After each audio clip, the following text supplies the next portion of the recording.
Okay, so today we are going to talk about how to shade an inequality on a two-dimension coordinate system. Here, x1 is the horizontal axis, x2 is the vertical axis. We will cover two different cases.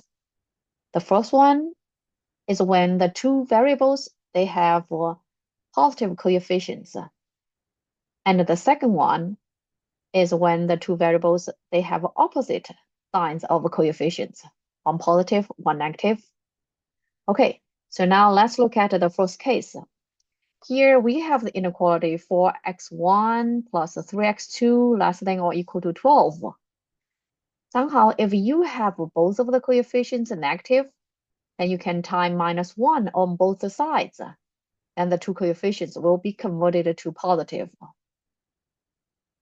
Okay, so now what we are going to do is we will have its boundary straight line on the two-dimension coordinate system. Well, here the boundary straight line will be the left-hand side function equal to 12. So we draw this straight line on the two-dimension coordinate system. This straight line will split the whole two-dimension coordinate system into two halves. One half will be for the left-hand side function for x1 plus 3x2 less than 12. And then the other half will be for the left-hand side function for x1 plus 3x2 greater than 12. So now the question is, which one is for which? All right, let's look. First, we have this yellow line, which is for the boundary straight line that 4x1 plus 3x2 equal to 12. You can see that it has a negative slope.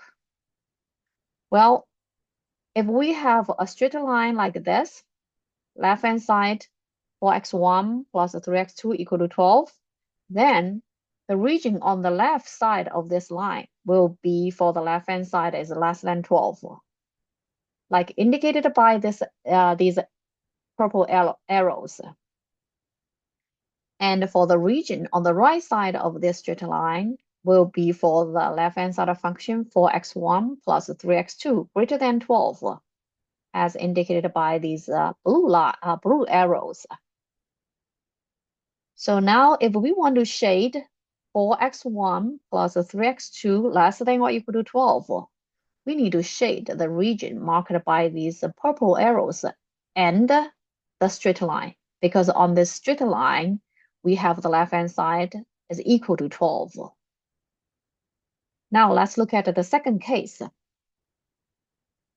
Well, here we have the two coefficients, one positive and one negative. Okay, so what we are going to do again is we will have its boundary straight line when we have the left-hand side of function is equal to 12. And then we know that the two halves, one is for the left-hand side is less than 12, and then the other one is for the left-hand side is greater than 12. So what we could do will be like this. First, draw this straight line. It has a positive slope as the yellow line over here. And we're going to decide which region is for the left-hand side for x1 minus 3x2 less than 12. What we could do is just randomly pick a point. So here I just pick a point 5, 0. At this point, x1 is 5, x2 is 0. And I would like to check at this point whether this inequality works or not. 4 times 5, because x1 is 5, minus 3 times 0, because x2 is 0 at this point. Okay, so I have 20 on the left-hand side. 20 is not less than 12, which means the half where this point is located at should not be selected for this inequality. Instead, we are going to select the opposite half as indicated by the purple arrows over here for the left-hand side function less than 12. And then the half where this 5, 0 is located at will be for the left-hand side for x1 minus 3x2 greater than 12.